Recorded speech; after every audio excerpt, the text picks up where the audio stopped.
জামাতকে ফাও খাওয়াতে বলতেছেন? অবশ্য ওরা ফাও খাইতে অভ্যস্ত, জাকাত টাকাত খায়, আম খাইলে ডাকবে, কিন্তু এত আম দিব কই থেকে বলেন?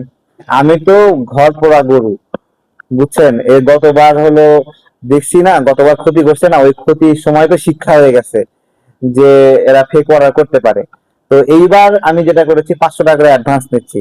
তো ওরা প্রথম প্রথম সবাই হুমড়ি খেয়ে অর্ডার দিতে আসলো, যেই দেখে যে 500 টাকা অ্যাডভান্স দিতে হবে, তখনই বাপ মা তুলে গালি দেওয়া শুরু করে, উথাল পাতাল গালি।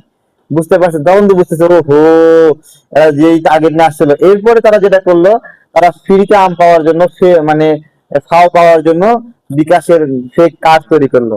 হ্যাঁ, ওই নকল, হ্যাঁ নকল স্ক্রিনশট তৈরি করে করে দেওয়া শুরু করলো।